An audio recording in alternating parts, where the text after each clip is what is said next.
никаких проблем не существует. Вы, осознающие присутствие, не имеете никаких проблем. Так же, как пространство комнаты не имеет проблем с чем-нибудь, что появляется внутри него. Тот факт, что что-то появляется, означает, что вы, осознающие присутствие, уже сказали ему «да». Другими словами, реальных проблем нет. Проблемы есть всегда только для того «я», которым нас воображают мысли, и никогда не для нашего подлинного «я», осознающего присутствие. Представьте себе, что вы бросаете через комнату мяч. Мяч не является проблемой для пространства. В самом деле пространство не имеет механизма внутри себя, с которым оно сопротивлялось бы мячу. Только другой объект, который возникнет в пространстве, будет в состоянии противостоять мячу.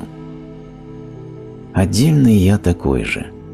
Это мысли или чувства, которые поднимаются вверх с пространством нашего «я» и сопротивляются текущей ситуации. Это то сопротивление, которое превращает нейтральную ситуацию в проблему.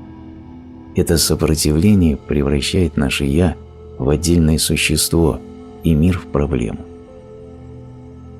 В отсутствии этого сопротивления есть просто непосредственность и сплошная близость переживания, в котором там нет ни места, ни времени для меня, других или объекта.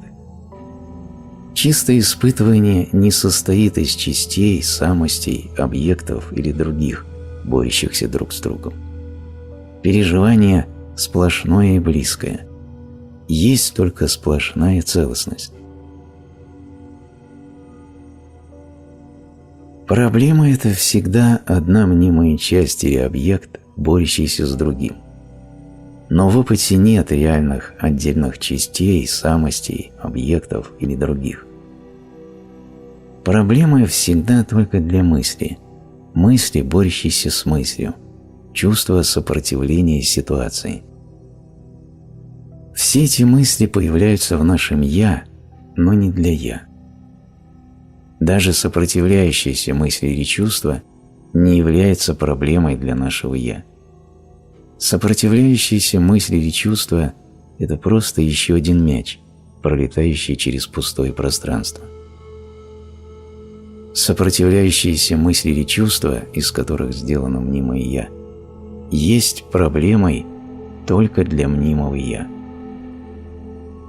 Только отдельное «я» хотело бы избавиться от отдельного «я». На самом деле, только отдельное «я» видит отдельное «я». На самом деле, отдельное «я» не может увидеть что-то. Оно само есть видением. Другими словами, разделение и проблемы, которые посещают его, существуют только с воображаемой точки зрения разделения. Но на самом деле нет такой точки зрения. Разделение и все, что исходит от него, например, проблемы, всегда мнимые. Наше подлинное «я» не знает и не видит никакого разделения. Оно не знает никакого отдельного «я» и никакого отдельного внешнего мира. Оно знает только непосредственность и близость чистого переживания, без деталей, разделения, самости, объектов или инаковости. То есть оно знает только любовь. Наше «я» пронизывает весь опыт, как экран пронизывает изображение. В самом деле экран не пронизывает изображение. Нет никакого изображения отдельно от экрана. Образ – это просто имя, которое мы даем экрану, когда он кажется чем-то отличным от экрана. Части, разделение, самость, объекты или другие – это имена, которые мы даем испытыванию, когда оно кажется чем-то другим, чем наше «я», осознающее присутствие, чистая сокровенность. Как наше подлинное «я» может захотеть избавиться от чувства разделения, когда оно даже не видит такое разделение. Что это такое, что видит проблему и хочет избавиться от нее? Только мнимое «я». Это кажущееся присутствие мнимого «я» превращает нейтральную ситуацию в проблему, которую необходимо решить. Но невозможно решить несуществующую проблему. Решая проблемы, мы предоставляем им реальность. Проблемы процветают на внимании, которое мы им даем. На самом деле они и сделаны из того внимания, которое мы им даем. При отсутствии сопротивления и поиска того, что отсутствует, другими словами, при отсутствии деятельности, которая является отдельным «я», есть просто текущая ситуация, одна цельная субстанция. И все, что требуется от нашего тела и ума, будет организовано целостностью от имени целостности. В случае чрезвычайной ситуации от нашего тела и ума может потребоваться энергичная реакция.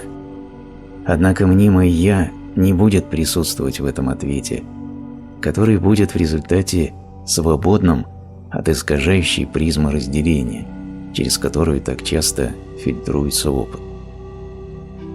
В такой ситуации тело и ум будут играть свою роль в ситуации, содействуя всему, что от них требуется, с эффективностью и точностью. После прекращения чрезвычайной ситуации тело и ум возвращаются в их естественное состояние открытости, прозрачности и легкости, без каких-либо сохраняющихся остатков или следов. Таким образом, тело и ум никогда не станут убежищем для чувства разделения.